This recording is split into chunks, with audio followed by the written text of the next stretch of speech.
ত্রয়োদশ জাতীয় সংসদ নির্বাচন সামনে রেখে মাঠ প্রশাসনের কর্মকর্তাদের লটারির মাধ্যমে বদলি চায় জামায়াতে ইসলামী। একই সঙ্গে বদলির ক্ষেত্রে এটি সবচেয়ে নিরপেক্ষ ও আস্থা রাখার পদ্ধতি বলে জানিয়েছে দলটি।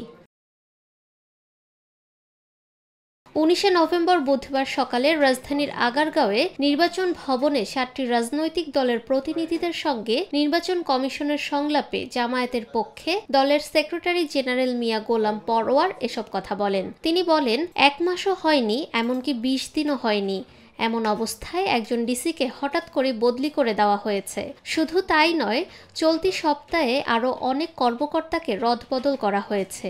সব মিলিয়ে মনে হচ্ছে বিষয়টির পিছনে কোনো পরিকল্পিত উদ্দেশ্য কাজ করছে। কোথাও না কোথাও থেকে এই প্রক্রিয়া পরিচালিত হচ্ছে।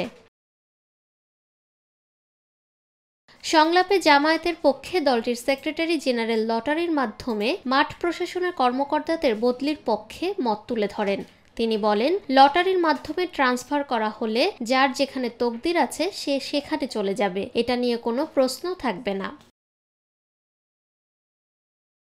জাতীয় নির্বাচন ও গণভোট একই দিনে হওয়ার ঘোষণা দেওয়া হলেও নির্বাচনী আচরণবিধিতে তার উল্লেখ না থাকায় বিষয়ে ইসির দৃষ্টি আকর্ষণ করেন মিয়া গোলাম পরোয়ার। পোস্টাল ব্যালটে প্রবাসীরা কিভাবে গণভোট দেবেন সে বিষয়ে স্পষ্ট করার আহ্বান জানান তিনি। একই সঙ্গে প্রবাসী ভোটের ক্ষেত্রে জাতীয় পরিচয়পত্রের বিকল্প হিসেবে পাসপোর্টের মাধ্যমে রেজিস্ট্রেশন করার বিধান করার বিষয়ে তিনি বলেন। এছাড়াও নির্বাচনী প্রচারে লাউড স্পিকারের ব্যবহার সীমিত করার বিষয়টি পুনর্বিবেচনা, ভোটার তালিকায় ভোটারদের ছবি স্পষ্ট করতে ব্যবস্থা গ্রহণ এবং প্রতিটি ভোট কেন্দ্রে অন্তত 5 জন সেনা সদস্য মোতায়েনের বিষয়ে উদ্যোগ নিতে ইসির প্রতি আহ্বান জানান মিয়া গোলাম পরোয়ার। সংলাপে জামায়াতে ইসলামীর পক্ষে আরও অংশ নেন দলের সহকারী সেক্রেটারি জেনারেল হামিদুর রহমান আজাদ ও আইনজীবী শিশির মনির।